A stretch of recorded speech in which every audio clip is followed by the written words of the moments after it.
You are crossing out the date with a red marker. On the kitchen calendar, the circle you drew months ago is now split by a thick, dark line. The flight was booked, the bags were halfway packed, and the excitement had been building for weeks. But the phone call came, or the doctor's note arrived, or the quiet realization finally settled in. Something at home broke, and you are the only one who can fix it. You put the red marker back in the drawer and close it with a soft click. In that moment, the entire world outside your house shrinks to the size of a single room. The instant reflex is to apologize. We draft messages in our heads, trying to find the words that make our sudden absence seem reasonable to people who aren't living our crisis. We feel the weight of letting down the team, the friends, the expectation that our lives should run like clockwork. We worry about the money spent, the plans disrupted, and the silent judgment of a world that demands we always show up no matter what is crumbling behind closed doors. We tell ourselves that if we just push a little harder, if we ignore the quiet panic in our chest, we can keep the schedule intact. We treat our personal emergencies as inconveniences to be managed rather than realities to be faced. We reach for these apologies because we crave the illusion of control. We want to believe that our commitments are sacred and that our absence is a failure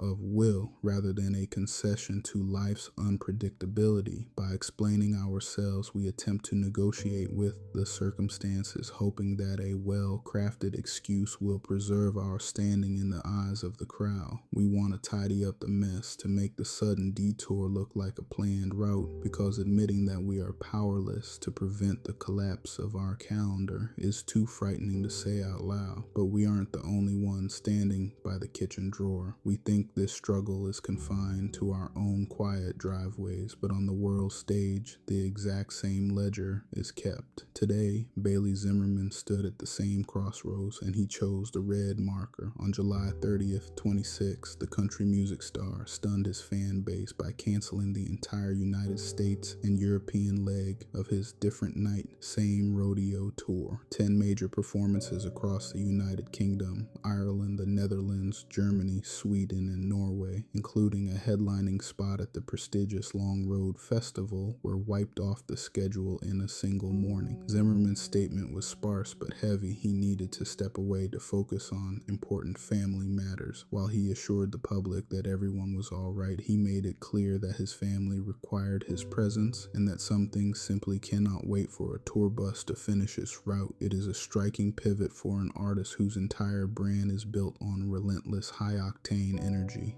Zimmerman rose to fame on the back of raw, gravel voice breakup anthems and a rodeo riding persona that suggested nothing could slow him down. He was the kid from Illinois who worked the pipeline, built a massive following on social media, and conquered the country charts by performing like his life depended on every single note. But this summer, the wheels began to wobble. Just 4 days before the European cancellation, a venue-wide power outage at the Delaware State Fair forced him to call off a show mid-event. Earlier in the season, there were postponements, mounting fatigue, and a highly publicized legal incident in New Mexico that was eventually dropped. The momentum was massive, but the friction was growing. The European tour was supposed to be the victory lap, the final proof that the pipeline worker had truly conquered the international stage. Instead, the schedule is blank. The stage lights are dark in London, the ticket portals are issuing refunds, and the online forums are filled with fans debating what family matters could possibly justify walking away from a stadium tour. But behind the screen, the reality remains unchanged. Bailey Zimmerman is not on a tour bus tonight. He is somewhere private,